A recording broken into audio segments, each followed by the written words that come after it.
Okay, dynamic link ಅಂದರೆ ಏನು ಅಂತ ಈ ವಿಡಿಯೋದಲ್ಲಿ ಕಂಪ್ಲೀಟ್ ನೋಡೋಣ. ಫಸ್ಟ್ ಈ ಡೈನಮಿಕ್ ಲಿಂಕ್ ಏನಕ್ಕೆ ಯೂಸ್ ಮಾಡ್ತಾರೆ ಅಂತ. ಇವಾಗ ಫಾರ್ ಎಕ್ಸಾಂಪಲ್ ಒಂದು ವೀಡಿಯೋ ನಾವು ಬ್ಯಾಕ್ಗ್ರೌಂಡ್ ರಿಮೂವ್ ಮಾಡಬೇಕಂತ ಇಟ್ಕೊಳ್ಳೋಣ, ಯಾವುದಾದ್ರೂ ಒಂದು ವೀಡಿಯೋ. ಸೊ ಅವಾಗ ಏನು ಮಾಡ್ತೀವಿ ಅಂದರೆ, ಪ್ರೀಮಿಯರ್ ಪ್ರೋಲಿ ಆ ಬ್ಯಾಕ್ಗ್ರೌಂಡ್ ರಿಮೂವರ್ ಆಪ್ಷನ್ ಇಲ್ಲ, ಹಂಗಂದರೆ ರೋಟೋಸ್ಕೋಪ್ ಅಂತ ಹೇಳ್ತೀವಿ, ಅದು ನಾವು ಮಾಡೋಕ್ಕಾಗಲ್ಲ. ಸೊ ಅದರಿಂದ ನಾವು ಬೇರೆ ಸಾಫ್ಟ್ವೇರ್ಗೆ ಹೋಗಿ ಆ ರೋಟೋಸ್ಕೋಪ್ ಮಾಡಿಬಿಟ್ಟು ಮತ್ತೆ ತಗೊಂಡು ಬಂದು ಪ್ರೀಮಿಯರ್ಲಿ ಹಾಕಿ ಮತ್ತೆ ವರ್ಕ್ ಮಾಡ್ತೀವಿ. ಸೊ ಪ್ರೀಮಿಯರ್ ಮತ್ತು ಆಫ್ಟರ್ ಎಫೆಕ್ಟ್ಸ್ ಇದೆರಡು ಅಡೋಬ್ ಅವ್ರದ್ದೆ. ನಮ್ಗೆ ಗೊತ್ತು, ಫೋಟೋಶಾಪ್ ಆಗಿರ್ಬೋದು, ಪ್ರೀಮಿಯರ್ ಪ್ರೋ ಆಗಿರ್ಬೋದು, ಆಫ್ಟರ್ ಎಫೆಕ್ಟ್ಸ್ ಆಗಿರ್ಬೋದು, ಇದೆಲ್ಲ ಅಡೋಬ್ ಅವ್ರದ್ದು. ಸೊ ಅದರಿಂದ ಏನು ನಮ್ಗೆ ಅಡ್ವಾಂಟೇಜ್ ಅಂದರೆ, ಅಡೋಬ್ ಯೂಸ್ ಮಾಡೋದ್ರಿಂದ ನಾವು ಪ್ರೀಮಿಯರ್ ಪ್ರೋಯಿಂದ ಡೈರೆಕ್ಟಾಗಿ ಆಫ್ಟರ್ ಎಫೆಕ್ಟ್ಸ್ ಒಳಗೆ ನಾವು ಕ್ಲಿಪ್ಸ್ನ ಡೈರೆಕ್ಟಾಗಿ ಡೈನಮಿಕ್ ಆಗಿ ಲಿಂಕ್ ಮಾಡ್ಬೋದು. ಸೊ ಪ್ರೀಮಿಯರ್ ಪ್ರೋ ಒಂದು ಅಡ್ವಾಂಟೇಜ್ ಏನಂದರೆ ಡೈನಮಿಕ್ ಲಿಂಕ್ ಅಂತ. ಇಲ್ಲಿಂದ ನಾವು ಡೈರೆಕ್ಟಾಗಿ ಆಫ್ಟರ್ ಎಫೆಕ್ಟ್ಸ್ಗೆ ಇದೇ ಫುಟೇಜನ್ನ ತಗೊಂಡೋಗಿ ವರ್ಕ್ ಮಾಡ್ಬೋದು. ಸೊ ಅದು ಯಾವ ಥರ ಅಂತ ನೋಡೋಣ. ಸೊ ಇವಾಗ ಫುಟೇಜ್ನ ರೈಟ್ ಕ್ಲಿಕ್ ಮಾಡೋಣ. ರೈಟ್ ಕ್ಲಿಕ್ ಮಾಡಿದ ತಕ್ಷಣ ನಮ್ಗೆ ಇಲ್ಲಿ ಕೇಳುತ್ತೆ replace with after effect composition ಅಂತ. ಇದು ಕ್ಲಿಕ್ ಮಾಡಿದ ತಕ್ಷಣ ಏನು ಆಗುತ್ತೆ ಅಂದರೆ, ಸೇಮ್ ಇದೇ ಫೋಲ್ಡರು ಆಫ್ಟರ್ ಎಫೆಕ್ಟ್ಸಲ್ಲಿ ಓಪನ್ ಆಗುತ್ತೆ. ಸೊ ಏನೋ ಫುಟೇಜ್ ಡೈರೆಕ್ಟ್ ಆಫ್ಟರ್ ಎಫೆಕ್ಟ್ಸಲ್ಲಿ ಬಂತು. ಸೊ ಇವಾಗ ನಾನು ಟೆಕ್ಸ್ಟ್ ಆ್ಯಡ್ ಮಾಡ್ತೇನೆ.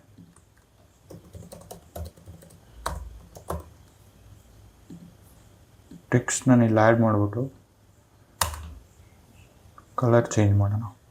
Okay, go with this colour. Okay, ಮೇಲೆ ಇಡ್ತೀನಿ, ಇಲ್ಲೇ ಇರಲಿ. Change font.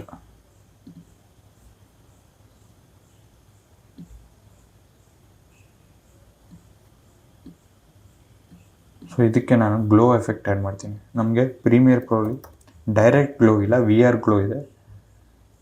Direct glow add ಮಾಡ್ಬಿಟ್ಟು ನಾನೇನು ಮಾಡ್ತೀನಿ ಅಂದರೆ, ಸ್ವಲ್ಪ ರೇಡಿಯಸ್ನ ಜಾಸ್ತಿ ಮಾಡಿ ನಿಮ್ಗೆ ಸುಮ್ಮನೆ ತೋರ್ಸೋಕ್ಕೆ ಇದು. ಓಕೆ, ಈ ಥರ.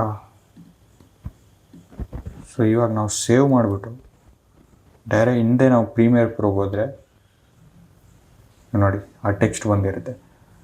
So this is how dynamic link works ಅಂತ.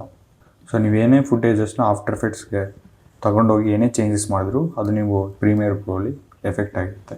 ನಾವು ಸುಮ್ಮನೆ ನಿಮಗೆ ಟೆಕ್ಸ್ಟ್ ಆ್ಯಡ್ ಮಾಡಿ ತೋರಿಸಿ, ಅದೇ ಥರ ನೀವು ಬೇರೆ ಏನಾದರೂ ಫಾರ್ ಎಕ್ಸಾಂಪಲ್ ರೋಟೋಸ್ಕೋಪ್ ಅಂದರೆ ಗೊತ್ತಲ್ವ, ಕಂಪ್ಲೀಟ್ ಸಬ್ಜೆಕ್ಟ್ನ ಮಾತ್ರ ಸಪ್ರೇಟಾಗಿ ತೆಗೆದು ಬ್ಯಾಕ್ಗ್ರೌಂಡ್ ರಿಮೂವ್ ಮಾಡೋ ಥರ, ಆ ಥರನೂ ತುಂಬ ಜನ ಅದಕ್ಕೆ ಯೂಸ್ ಮಾಡ್ತಾರೆ. ಫಾರ್ ಎಕ್ಸಾಂಪಲ್ ಎಡಿಟರ್ಸ್ ಯಾರು ಪ್ರೀಮಿಯರ್ ಪ್ರೋ ಯೂಸ್ ಮಾಡ್ತಾರೆ ಅವ್ರಿಗೆಲ್ಲ ಒಂದು ಡಿಸ್ಅಡ್ವಾಂಟೇಜ್ ಏನಂದರೆ, ನಾವು ಪ್ರೀಮಿಯರ್ ಪ್ರೋಲಿ ಬ್ಯಾಕ್ಗ್ರೌಂಡ್ ರಿಮೂವ್ ಮಾಡೋಕ್ಕಾಗಲ್ಲ, ಹಂಗಂದರೆ ರೋಟೋಸ್ಕೋಪ್ ಮಾಡೋಕ್ಕಾಗಲ್ಲ.